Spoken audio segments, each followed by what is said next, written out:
Producer Dan Lin, and of course, animator Chris McKay. Thank you all so much for coming. This is an experience. Everybody's awesome. So let's go ahead and start off with the very, very first question right over there. There's a camera right there. We're on camera. Right over here. My question's for Will Arnett. Hi. Hi. Will, could you talk a little bit about any inspiration for finding the voice of Batman? Well, sure. I mean, I read the Old Testament repeatedly. I think that we talked, Phil and Chris and I talked early on about the idea of looking at all the Batmen that have come before and trying to see what... All the way back to... The original Batman, yeah, back to the Batman that before the dinosaurs. Yes. And I Yeah, think the that Shakespearean Batman. Yeah. I feel like Morgan's really judging my answer here. I think that we were trying to see what would make us laugh and what we liked about all those Batmen. And so the first couple of sessions, we spent a lot of time like finding that voice and what was kind of working, what wasn't. And we kept hitting on that the more serious Batman took himself, the funnier he was. And that's kind of where we ended up. So I got a question for the anime, not the anime, but the writers. Yeah. Why was there no Robin? Like, holy fat burgers, man. Yeah, I know. That's a fine question. The movie would have been 2 hours long, probably. How long is it now? Yeah, it's about 90-some minutes right now. We thought it was funny that Batman thinks he works alone. There actually was a joke at the very end of the movie that we had for a minute where Batman said, "You guys should be together. Batman works alone anyway. Yeah. Come on, Robin and Alfred, let's go." Okay, next question right over there. My question is for any of the actors who want to take it. In preparing for these roles, is there anything unique to the fact that it's a Lego minifigure you're playing, like maybe limiting your movements to the articulation of a toy? What? I love it. Amazing. I'm glad you say anybody who wants to take it. Did anybody understand the question? Go ahead, Chris. Yeah, well, yeah. Why would you follow that? Because Morgan told me. Bold. Good luck. Well, That's good enough.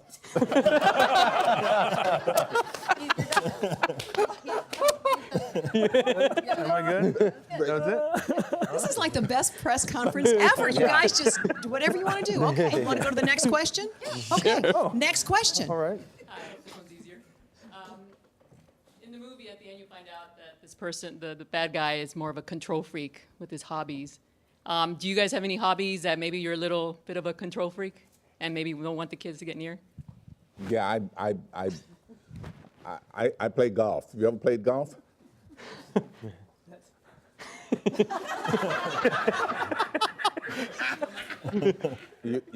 You turn into a control freak who actually never succeeds.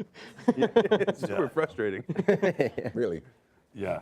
You can't control where that darn ball goes. Well, it's that Well, stick. you do like one out of every, at least me, one out of every 25 or 30. 13, 14, 15, 20, 30 shots. It controls, and you're like, finally, this ball is reacting to it the way that it's supposed to. I now know how to golf. I know how to do it. It's the grand next one- equalizer of all sports. Yeah. Frustrating Right. for everyone. So that's what the Lego movie is about, golf. Yeah. Best press conference ever. I love it. Okay, next question. I know a lot of the actors up there have kids, and I was wondering if you were excited to make a movie that your kids could see, and if they've seen it, what the response at home has been. Okay, let's start off. We're gonna go in order now. Phil, kids. No kids. I have Chris? Pass. I have two Okay. kids. One is just turning 5 and could not be more excited about this movie, and he's seen it from the very beginning to the end, and he's here at Legoland for the first time, and his head is exploding currently. And Morgan. My youngest kid is 41 years old.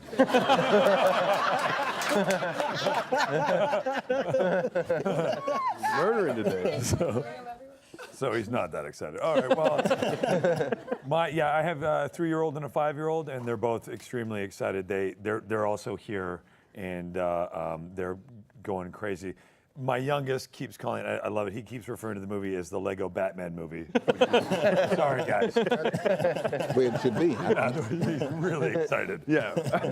I've got 1.5-year-old, so he's a little young for Lego, but I've got four nephews that are here at the park today, out exploring and having a really good time. So they're ages from 9 to 15, or from 10 to 15, and so they're huge Lego nuts. They're big fans. They're actually their Christmas present was I flew them all here to come to Legoland this weekend, and so they could see the movie. The point is that to work a lot on TV, fly people places for Christmas. Anyway.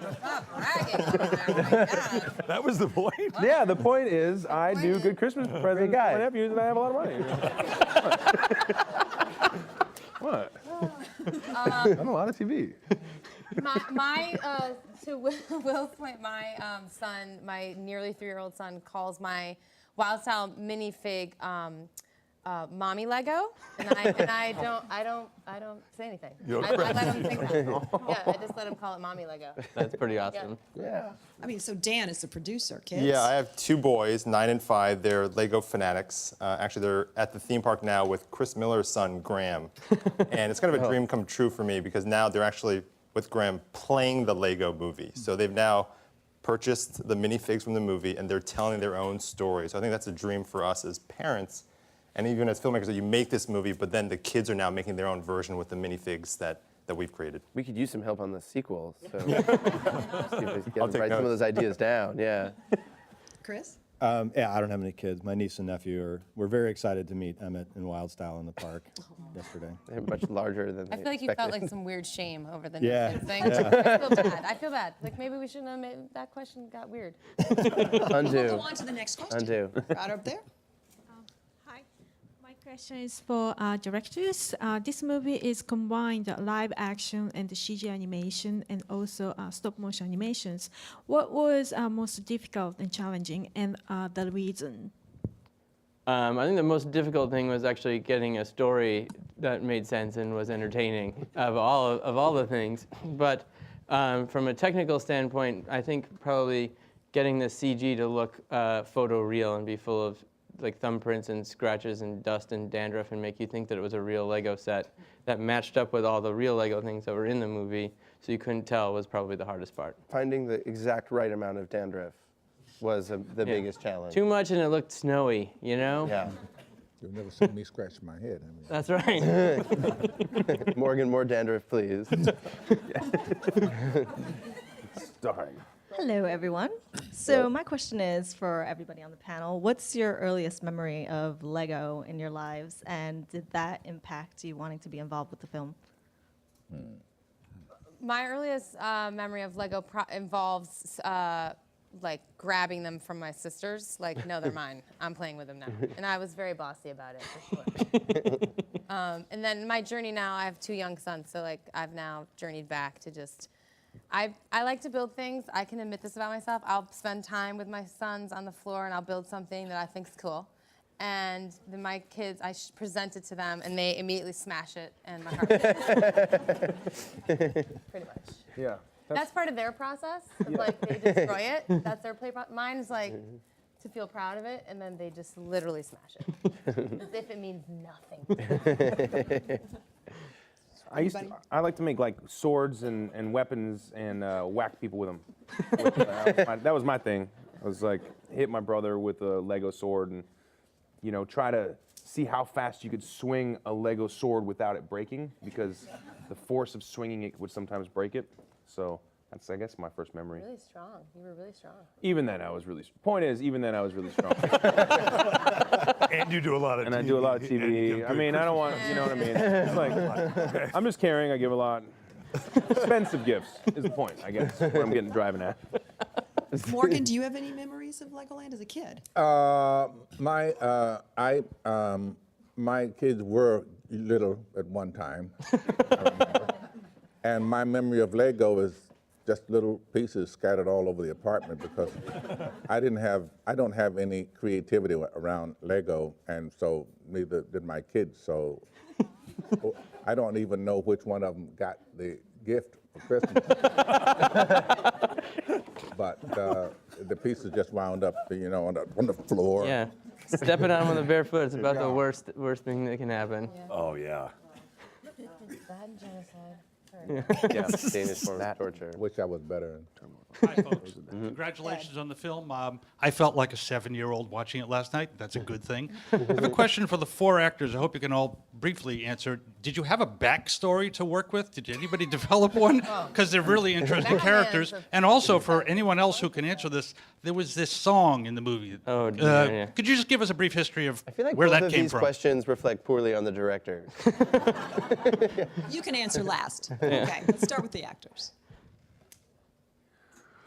Well, for me, I had the easiest job in the sense that everybody knows who Batman is, and but what was fun was taking that kind of iconic character, a character who's such a part of the sort of the fabric of popular culture, and kind of changing the rules to him a little bit. That was fun, and that's funny to me because he's not necessarily the Batman that we've all become accustomed to.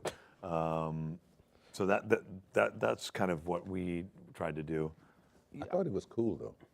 He was ultimately, thank you. I thought he was, I'm never going to forget you saying that. But I think that he was kind of, in the end, he ends up redeeming himself, and he appreciates that Wild Style should be with Emmett because he ultimately appreciates what Emmett did and does. And he's kind of in the movie. He's a kicks a lot of bad guy butt and stuff. He has a pretty fight with Good Cop, Bad Cop. Yeah. And he gets into a few scrapes. I don't think I never so much of this. I mean, this movie is truly like Emmett's journey as a character. It's a really very clear story for him. So like, this is, if he was to ever, as an old man, say, "Let me tell you a story of my life," he would just pop in the Lego movie DVD and say, "This is the entire story of my life." And so like, there wasn't a lot of backstory because you know exactly who he is when he starts out. He's this, very kind of sadly lonely character who doesn't feel like anyone thinks that he's special. And through the course of this movie, is given an opportunity to do something very extraordinary and test himself and prove that he can believe in himself and also become less lonely by inheriting this family of master builders. It's like I don't know. I didn't have to have too much backstory, and in terms of doofus with extraordinary things happening around him, I was like, I know how to do that. That's happening in my real life. I love that Wild Style was, she really wanted to feel special in her life and isn't quite sure what her place in the world is. Her real name is Lucy. Wild Style is, I think, sort of like the personality that she takes on so that she can date Batman, basically. Like dark and brooding and like hoodies and cool and like too cool for school kind of thing. And over the course of the movie, really realizes like he's just a narcissistic jerk that she can do better. And I love that. Like she falls in love. She's got a lot going on actually, Wild Style. Yeah. We can speak to the song. Yes, please. Gotta do which some. we apologize to everyone.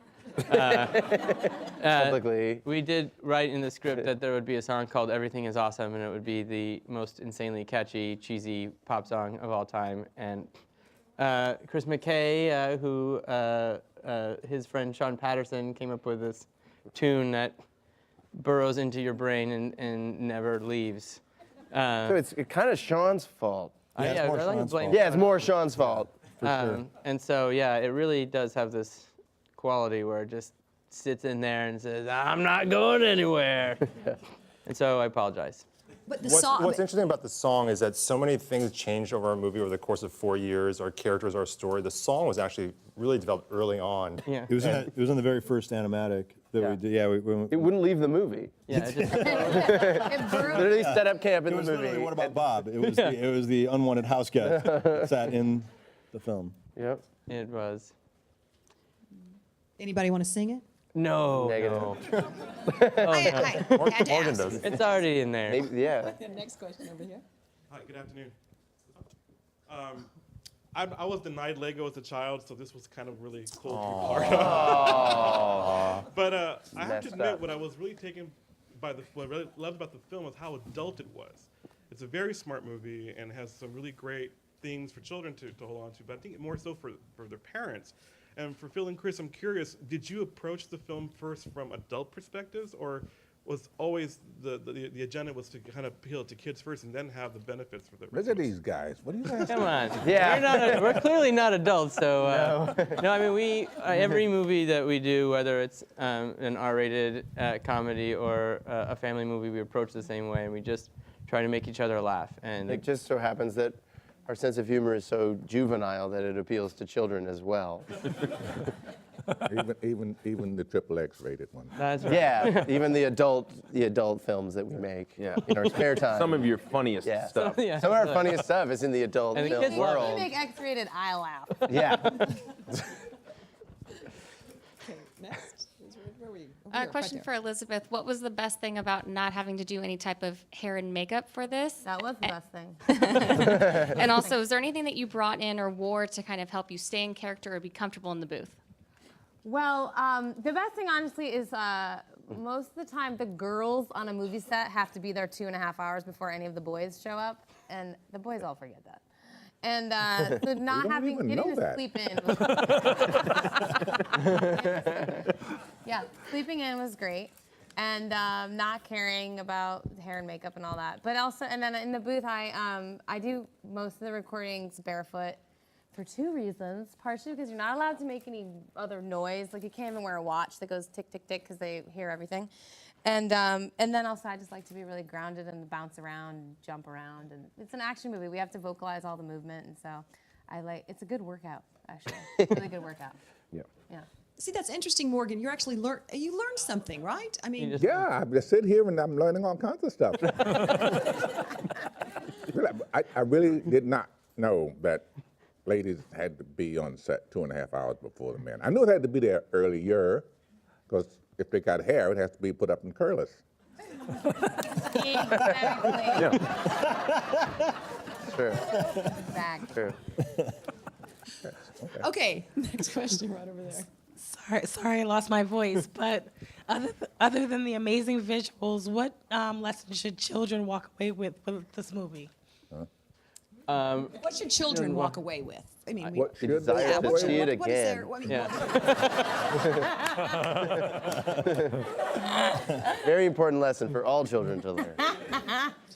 Yeah, there's lots more details on a second viewing they should definitely check out. Yes. Yeah. But also they should, be inspired to be creative and build and try new things and innovate. That's sort of the message for everybody in the movie. But also to see it again. That's Yeah. really important. I mean, the movie's about like somebody who realizes that there's something within him that's special, and that maybe he didn't recognize it, or that the society that he lived in didn't recognize it, and that's something I think everybody identifies with. Everyone, no matter if you're a titan of industry or if you're whoever, man on the street, you have that feeling that people don't recognize your full potential and what's that there's something really unique about you, and Emmett in the course of the movie discovers that, and that's just just a great message, I think, for kids and for anybody. and go see it again. Okay. For the directors, when you're dealing with a beloved toy brand like this and trying to build a world out of it, what kind of ground rules did you have to start with? Were there things that Lego said, please try to do this, or please don't ever do this? Did they give you some jumping off We point? try not to show them 21 Jump Street. They didn't. Luckily, we wouldn't have been interested in it if it was sort of like, we want to sell these toys. Come help us sell these toys. They were, they're doing really well as a company themselves, so they didn't need a movie. So they had the same level of skepticism about a movie that we did, and everybody agreed that it sort of had to be a film that was about something, and it just had to be a film first, and then they were there, just really very supportive of us, and let us make the movie we want to make. Suckers! Yeah. No, we were very thankful because the CEO, Joran, to Mads, his number 2, to Jill, point on the movie, all said, make a bold movie, take some risks, don't be safe. And they allowed Chris and Phil to have have the freedom to make a bold movie and push the brand a little bit. Be bold. Take some risk. Hire Morgan Freeman. Do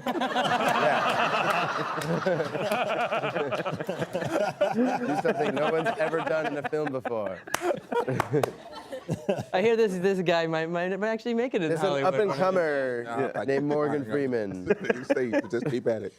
Was it difficult to get Morgan Freeman, or were you trying to look for a Morgan Freeman sound-alike? This guy does the best Morgan Freeman impression. He's really good. We did find the best Morgan Freeman sound alike. Yeah. I mean, it was our dream, and we got super lucky to have him, and everybody. I mean, we were blessed with the best cast in the history of movies. Yes. Not biased, but you name me a better it's movie true. cast, Yeah. and I'll call you a liar. My first comment's for Elizabeth. It's nice to meet someone else who used to live in Pittsfield, Massachusetts. Oh, wow, So hi. very nice. But my question is for And Phil. I'm sorry. Me too. My question is for Phil and Chris. I cover a lot of science and technology out of Los Angeles, and a lot of people attribute playing with Legos as a kid to the reason why they now work for NASA. And I'm just curious, from your guys' aspects, did you guys, playing with Legos, did that help you guys get into filmmaking, specifically making a Lego movie? In a word. yeah, actually, we both played with Lego growing up. I mean, Classic Space was our jam. The Steven Spielberg movie maker kit Yeah. of the early 90s. I made a short film with a bunch of Lego buildings and a giant cat. It was like a horror movie about a giant cat. Really? Yeah. Sounds great. You never said anything. I know. I You really used should have. it. That could have been useful in a gotta lot save of the money. Yeah, we could've hundreds put it of in the interviews movie. we've been doing. Yeah. That'd be useful. Hey, drop that bomb now. I know. All right.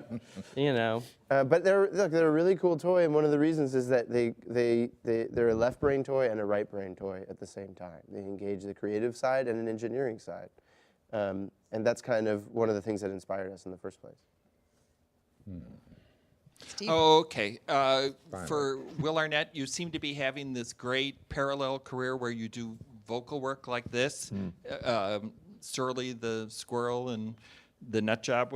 Can you talk about when you realized there was going to be this sort of division between live action and vocal work, because you seem to do so much of it? And for Elizabeth, you've got a huge audience now with Effie Trinket.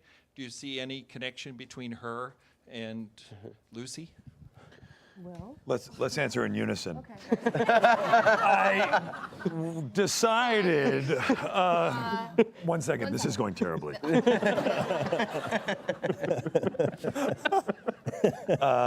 go You know, first. okay, I'll answer for Will. Yeah. He's been doing like Ford F-150 for like 150 years since you were born. GMC. GMC, sorry.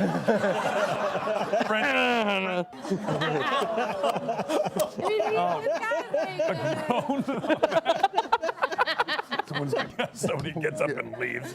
Had enough of this. I can't take it anymore. Yeah. He's been an amazing vocal talent, raking in the vocal bucks.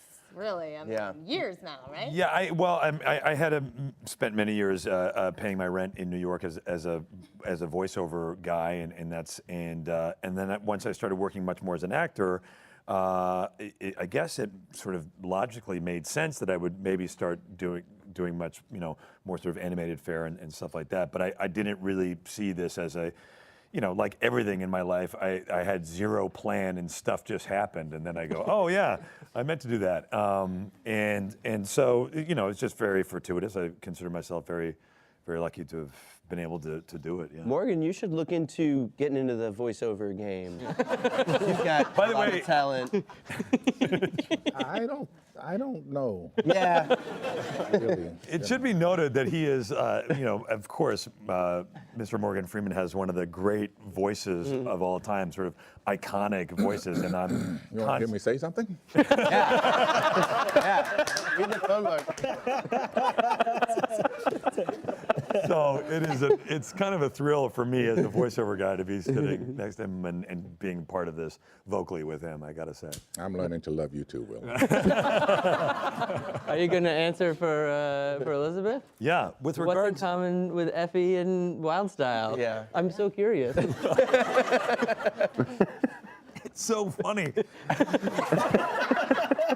you know, the parallels are seemingly endless, and for all the obvious reasons that we're not going to go over again, because that would be redundant. But man, how parallel. Have you ever seen The Hunger Games? The Hunger Games. Yeah. Yeah. Morgan and I went together. No, I haven't actually seen The Hunger Games, but they're great, right? The kids love them. They're so fun for They children. both have really great hair. That's true. Yeah, They both that's have true. really Costume great hair. changes. They've costume Really great changes. hair and cool costume changes. Yep. I wanted to ask, how did it all come about, Phil and Chris, with the double-decker couch? Oh. How did it all come about? We were trying to think of the worst idea in the world. But that was also great. And I think, was it Todd? Yeah. I think one of our assistant editors, Todd Hansen, actually built a double-decker couch in his apartment. And then we were like, wait, hold on, wait. So if you're in the top middle, how do you get down without climbing over somebody? And is it structurally sound? And if you're sitting at the bottom, do you watch through a bunch of dangling legs? How does that work? And then we're like, oh, but it is kind of awesome at the same time. And so we put it in, and people seem to like it. For Morgan, what do your young fans come up and ask you about the most? Do you have the Dolphin movie and now this? Do you have a whole new generation of fans now? What are they coming up asking me the most? Now? Now I guess some kids. Are you the guy on the Dolphin? I saw you on the Dolphin Tales. Used to be Mr. Cloud. Yeah. So yeah, I got a new persona now. Then. That's amazing. You're right there. Hi. My question is for Phil and Chris. Whose idea was it to make Jonah Hill and Channing Tatum Superman and Green Lantern? I don't remember. We were definitely trying to figure out a funny way to include those guys. Channing had told us that if we didn't put him in the movie, he wasn't going to talk to us again. That's true. So we were trying to figure out a way to use him, and so then we came up with this idea that Green Lantern would want to hang out with Superman, but Superman wouldn't want to hang out with Green Lantern, and it was pretty easy from there. And is that Andy Samberg doing the rap part of the song? Oh yes, in the Everything Is Awesome. Yeah, Andy, Akiva, and Yorma, The Lonely Island, all, they did a couple verses in the end credits there. Did you make the cast sing it though as part of the soundtrack? Or? Oh no. No. Other than Only poor Elizabeth. Only poor and, Elizabeth had to and sing. Pratt, yeah. That's right. You had to sort of semi-sing it, a few times, but everybody else was spared having to get it stuck in their head again and again and again. Only Elizabeth was asked to sing it like on key A million to the times. beat. Yeah. It sounds like a cat being killed. Yeah, on key. I'm really upset. Okay, right over here. There we go. Hi, this question is for Will. I just want to ask you about the Batman song that you sing because it's awesome, and I want to just know some of the background of it, how you came up with it. Well, that was, Phil and Chris, we just decided that, that Batman again had this character that you all think actually has this this crazy dark side where he has all this other stuff going on that you don't really know about. That was a treat to do that. It was kind of rough. It turns out it was perfect because I have a terrible singing, what you'd refer to as a singing voice.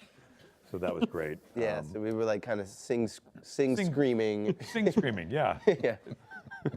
We need to wrap it up, but I just want to know what took so long to make this movie. I mean, Legos have been around for a long time. What took so long? Two things comes right to mind immediately: ideas and money.